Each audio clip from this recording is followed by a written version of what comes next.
welcome to the channel. Thank you for tuning in. My name is Stacey and as usual, I'm an emergency room nurse, and today I'm going to be telling you a little bit more about the first 15 minutes of arrival in the emergency room as a nurse on my shift. What is it that I ensure that I do? Please like, share, subscribe to the channel, turn that notification bell on for more, and if you have a friend, please share it with them so we can actually build on this platform. All right, so in the first 15 to 20 minutes of arrival on the floor, if I've gotten a report from my patient, usually I'll go ahead and check on those patients.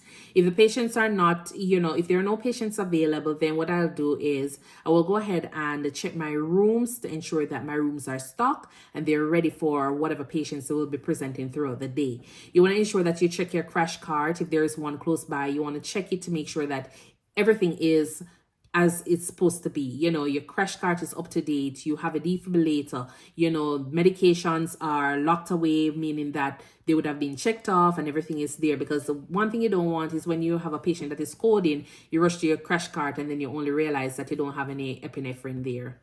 Yes, you don't have any epinephrine because you didn't check your cart. So you want to ensure that your crash cart is checked. You have a defibrillator. Then inside of the room, you want to ensure that you have oxygen outlets that are working. You want to ensure that your suction outlets are working and they're connected. So you go ahead and just turn those on to make sure you're hearing that tss. Turn it on so you can hear the sounds, so that way you know that they're functioning appropriately, suctioning appropriately. You want to ensure that you check your defibrillator to make sure it's functioning. So there is a user test mode that you want to go in and check to make sure that it is working appropriately, because you want to know whenever you have your patient and you're supposed to be shocking them and you put on those pacer pads on, it's going to shock them when you press that button to shock.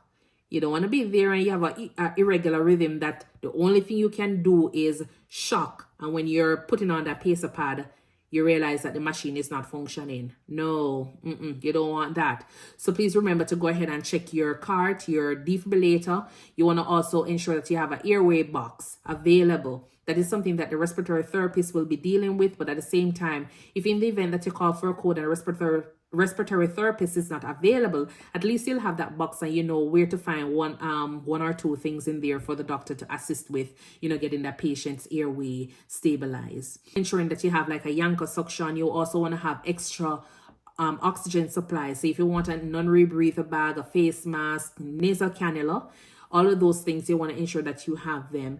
EKG leads or electrodes, you want to have those so you can connect it to your patient. Your cardiac monitor in the room is functioning properly, so that way, you can always get your vital signs monitoring going.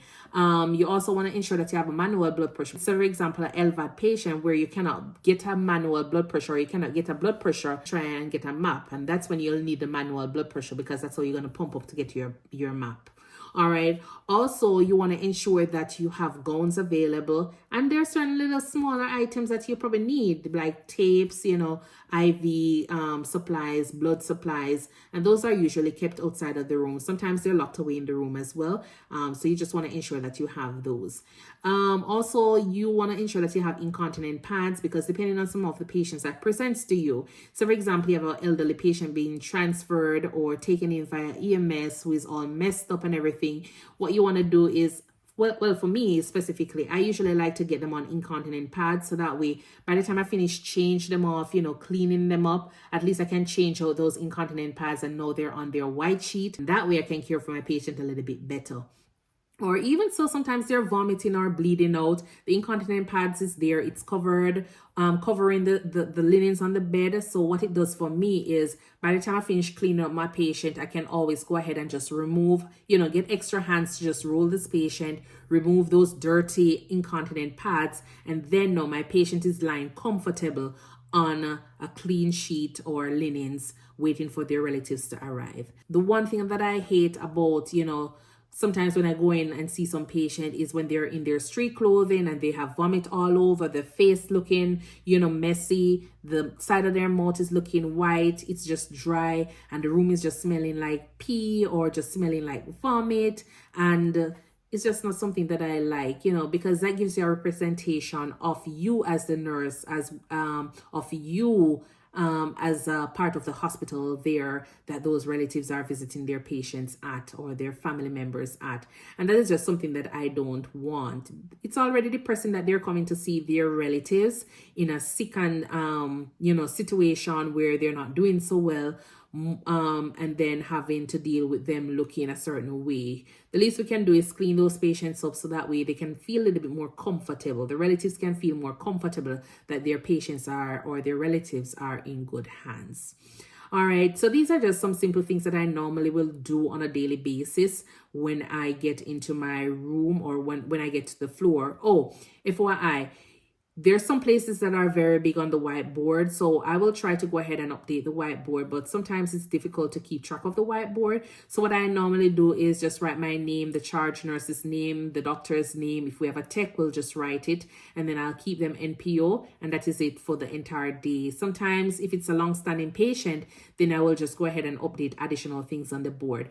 But, even if you're not able to chart a lot of things on the whiteboard for those patients to be informed, simple things like your name, the date, the room that they're in, the doctor who is seeing them, those are just like some simple things that we can add as we go along for those patients.